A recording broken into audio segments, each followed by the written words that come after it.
the station covering all of the DMV. This is DC News Now. No mother should go through what I'm going through right now. No mother to lose their child to the violent way that I lost my child. Tonight, millions around the country await the release of the video showing the arrest of Tyree Nichols and why 5 former Memphis police officers are being charged with second-degree murder. Meanwhile, police in the DMV are preparing for protest. We'll have team coverage. Well, is now a good time to buy an electric vehicle? Our consumer reporter Ben Dennis shows us what electric vehicles qualify for benefits and how long you have to save. Also, commuters, you'll want to listen up. Packed trains, long wait times, how Metro's newest improvements could help solve the problem. And thank you for joining us for DC News Now at 5. I'm Mark Hall. Developing now, DC police are on high alert tonight as Memphis officials are just a couple of hours away from releasing the video of the arrest of Tyree Nichols. The 29-year-old black delivery driver died after 5 former black police officers arrested Nichols during a January 7th traffic stop. The video said to show the officers beating Nichols. Our team coverage includes Dave Laval, who is at Lafayette Square, where protests expected to take place later this evening. And let's start again with Dave and what police are doing to prevent any violence from taking place around the district. Good evening, Dave. Good evening, Mark. It is basically all hands on deck. DC Police said all of its officers will be on 12-hour shifts until further notice. That's to prevent any violence. The video of the arrest of Tyree Nichols will be released at 7 p.m., roughly 2 hours from now. Among those calling for calm besides police, the Nichols family. First, though, we want to warn you, some of the video you're about to see may be disturbing. No mother should go through what I'm going through right now. An emotional Raw Van Wells reacts to the death of her son, Tyree Nichols. This was not supposed to happen. My son was supposed to be with me today. The 29-year-old Nichols died January 10th from injuries he received 3 days earlier. 5 Memphis police officers are accused of beating Nichols during a traffic stop. All 5, who are black and have since been fired, face various charges, including second-degree murder. I have seen the video myself. FBI Director Christopher Wray shared his thoughts Friday on the arrest video. I was appalled. I'm struggling to find a stronger word, but I will just tell you I was appalled. You also disgraced your own families when you did this. But you know what? I'm going to pray for you and your families. Nichols' family called for calm ahead of the release of the arrest footage Friday night. This shouldn't have happened. No, that's right. This just shouldn't have happened. The U.S. Justice Department opened an investigation last week into the death of Nichols. Meanwhile, a demonstration is scheduled for 7 p.m. here at Lafayette Square, which is the same time the arrest footage is to be released. And again, D.C. police will be out in full force on 12-hour shifts until further notice to prevent any violence. We're live at Lafayette Square. Dave Laval, D.C. News Now. Dave, thank you. Our team coverage continues with our government and political reporter Leonard N. Fleming. And you got some important perspective from the former Detroit police chief, Ralph Godby, on the Tyree Nichols killing by Memphis police. Leonard, the former chief says that he's deeply troubled by what's to come from this video.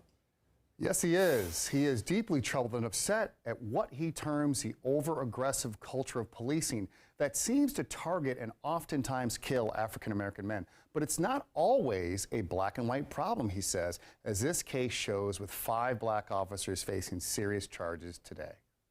It's similar to the Freddie Gray situation in Baltimore, Maryland, where the majority of the officers that were charged, even though they weren't convicted, were African-American officers, and the suspect or the subject was African-American as well. This really tells me how nuanced the conversation needs to be about police brutality and excessive use of force. Ralph Godby served as police chief of Detroit, Michigan from 2010 to 2012 and 25 years prior on the force. Since he left the department, he's been an outspoken advocate for police reforms. And the Tyree Nichols killing at the hands of 5 black and now fired and criminally charged Memphis police officers has deeply troubled him. It's a cultural problem that he says has been deeply embedded in policing all across the country. And to hear talk from the Memphis police chief to say that the Nichols video was perhaps the worst beating that she's seen since Rodney King in Los Angeles in the 1990s was telling to Godby.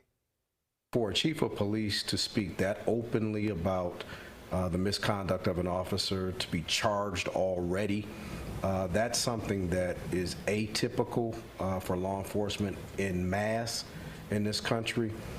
So it says a lot. Is there ever any excuse for this type of police overreach and brutality?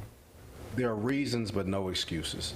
And that's the thing that we really have to, again, from a nuanced standpoint and an after-action standpoint, because you would think on the heels of George Floyd, which was televised and seen across the world to spark the movement.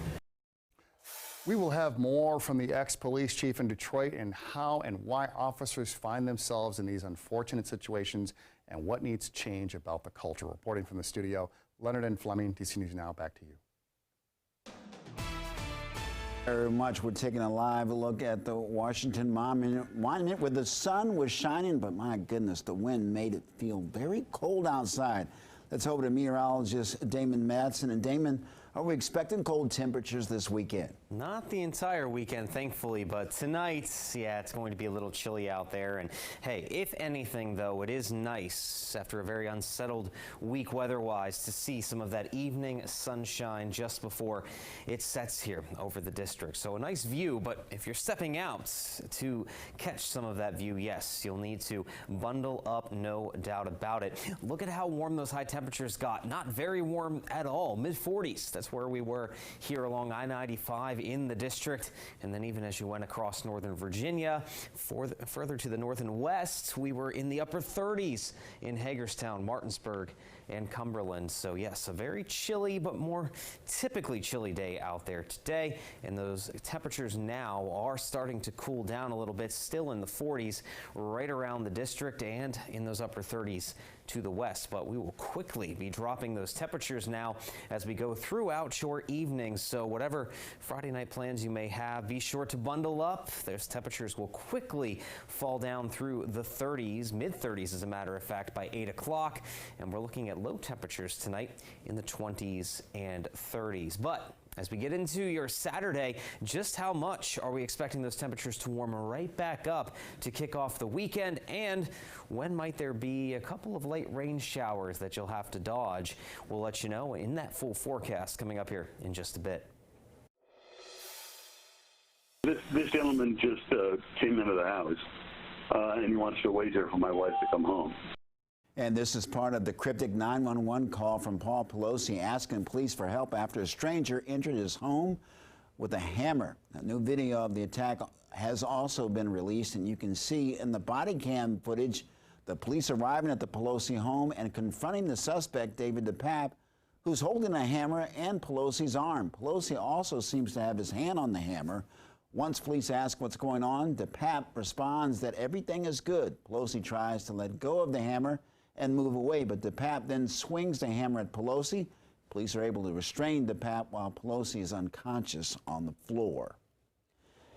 In Prince William County, police arrested a teacher's assistant after an alleged assault at Washington Reed Preschool Center in Dumfries. The incident happened on Tuesday, with teacher's assistant Sharon Lee Bryan being arrested Wednesday. Police said Bryan put a 5-year-old on a chair in the gym, and when the student got up from the chair and sat on the ground, Bryan allegedly stepped on his leg. Police said that school employees reported the matter to school administrators, who notified police. The boy went home with the family member and did not report any injuries. Well, developing now in Montgomery County, a man was reportedly assaulted and left unconscious inside of a grocery store after being threatened with anti-Semitic remarks. They say 30-year-old Eugene Thompson, also known as Michael Stewart, was among a group of acting disorderly inside the giant grocery store on Flower Hill Way in Gaithersburg. Now, just before 4 p.m., Investigators say the victim asked the group to stop, but was surrounded before Thompson made anti-Semitic statements to him, then physically assaulted him. Now, the group left the store with the victim's keys. Thompson was arrested at a nearby McDonald's with the victim's keys on him. He faces assault and robbery and other related charges. The victim is expected to be okay. Well, more car manufacturers are going green, and consumers here at home can cash in thousands of dollars in tax incentives to go electric. Our consumer reporter Ben Dennis shows us what electric vehicles qualify for benefits and how long you have to save. A booming industry. Electric vehicle sales are skyrocketing. A lot of new interest in electric vehicles. What's all the fuss about? Let's go take a test drive.